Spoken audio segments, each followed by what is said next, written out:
Okay, so first, for the veins of the neck, the internal jugular vein is what we were going to go through right now. The beginning, the termination, the course, and the branches, always. Now, beginning, in the jugular foramen, as the continuation of the sigmoid venous sinus. Look, I'll show you what the sigmoid venous sinus is. Look, I'm going to remove arteries. Now I'm going to remove this bone. That's the sigmoid sinus. The sigmoid sinus, it's like a pipe that collects everything and gives it to the jugular vein. And jugular vein is here. Okay, that's the bulb. But if I go in there, you can see that it goes down through here. Okay, it's the continuation of the sigmoid venous sinus. Termination. Again, we know this already. Behind the medial end of the clavicle, in case of the right jugular vein, right clavicle, joins with the subclavian vein to form the brachiocephalic vein. Okay, subclavian vein to form innominate vein, or you can see here the brachiocephalic vein. Okay. All right. Now the course, we need to know the course. It descends in the neck inside the carotid sheath. Important, important, important. What is the carotid sheath? If I go, give me a second. I want to show you something.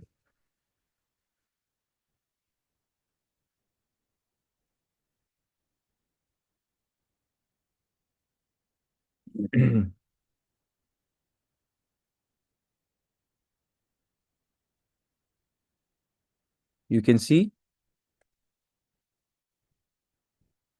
I don't know if you see my screen. I think you do see my screen. Yes. Okay.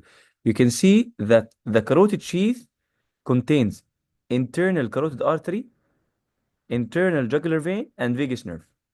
Sometimes it can contain the common. But remember, internal carotid artery, internal jugular vein, and vagus. And we're studying right now the internal jugular vein. Okay? So, course, it descends in the neck inside something called the carotid sheath. Okay? And it says lateral to. I'm going to put the arteries. Lateral to. Lateral to. And why does it say the carotid sheath also contains the common? Because, look, when it splits, the internal carotid and the jugular are moving together, and I get you the vagus out. That's the vagus nerve. So you have internal carotid artery, internal jugular vein, and vagus. At some point, and vagus. At some point, it becomes internal jugular vein, common carotid, and vagus. Do you get it? That's the carotid. That's the carotid sheath. Okay.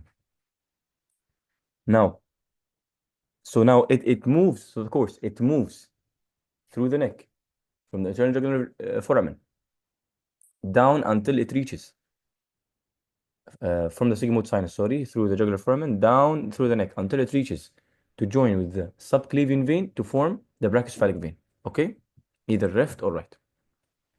Now in the course, it moves lateral to the internal carotid artery or the common carotid artery in the carotid sheath.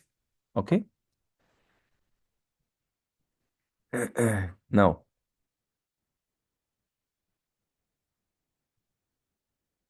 1 second. Yes, here. Uh,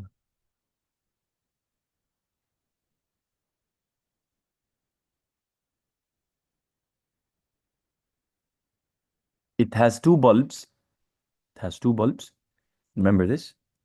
In the upper end, it has a superior bulb located in the jugular fossa and another inferior bulb or inferior dilatation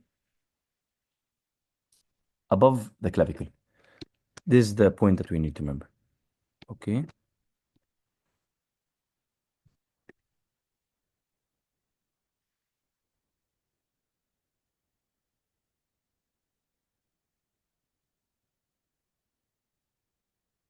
All right. So course, as we said, in the carotid sheath, lateral to internal carotid artery, common carotid artery. It has a superior bulb near jugular fossa. It has an inferior bulb near um, the 1 centimeter above the clavicle. Okay. And that's it for the jugular vein course. Now I need to know the branches. Okay. Next thing we're going to do is branches.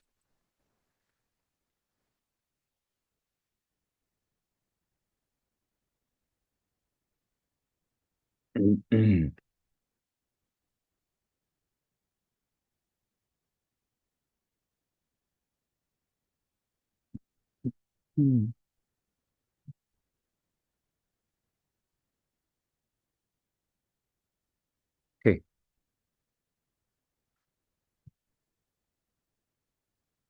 All right. So write with me. It's going to be a little bit. So inferior petrosal sinus, number one, the inferior petrosal sinus. Number two, meningeal veins. Number two, meningeal veins. Number three, pharyngeal venous plexus. Pharyngeal venous plexus.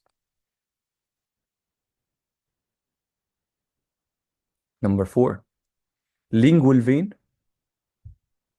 Lingual vein. Number five, common facial vein. Common facial vein. Number six, sternocleidomastoid vein. Sternocleidomastoid vein.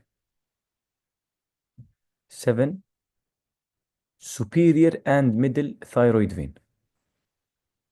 Again, inferior petrosal sinus, meningeal veins, pharyngeal venous plexus, lingual vein, common facial vein, sternocleidomastoid vein, superior and middle thyroid vein. Okay? Again, so just let you know.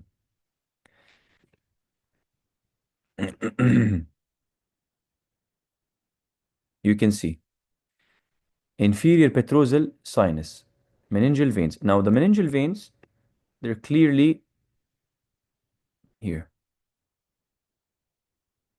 Like they supply some meninges, okay? Just know, they supply some meninges, meningeal veins.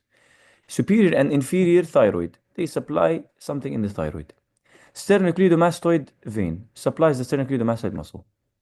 The common facial vein, the common facial vein, okay, or here, common facial vein supplies the face. What else did we mention? We mentioned, yeah, lingual vein supplies the tongue. Um, Pharyngeal venous plexus for the pharynx. Okay, خلاص, good. Here, that's the pharyngeal venous plexus, by the way.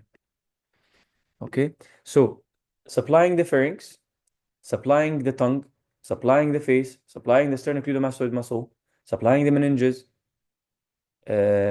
supplies, what did I say? Yes, supplies the petrosal sinus. That's it, okay? This is the end of the jugular. So, okay. Ahmed, please highlight this point, please. Okay, give me a second. Um, let me see. Uh, okay, we finished 1, 2 today. We finished all of this. Very good. We have palmar arterial arch. We have, okay, here, these are easy. These are not. These are, this one is probably the other one that has so much. Triangles and fascias of the neck. Yeah, we probably can start with this one, next time. Muscles of the thoracic wall, superficial and deep. Scapulohumeral. Okay. All right. Please continue studying. Because we need to start revising. When we finish all of them, of course, I will revise. يعني specifically with Ahmed, everything, and whoever's interested, and whoever needs to complete the points. Ahmed will probably revise teaching you guys as well, and I will do it as well with him. That way we can all make sure that the information is revised and well studied by everyone, okay? Um, okay. Ahmed, please, brother, send me the updated list of the highlighted points today.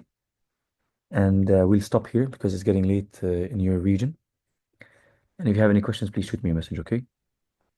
ماشي.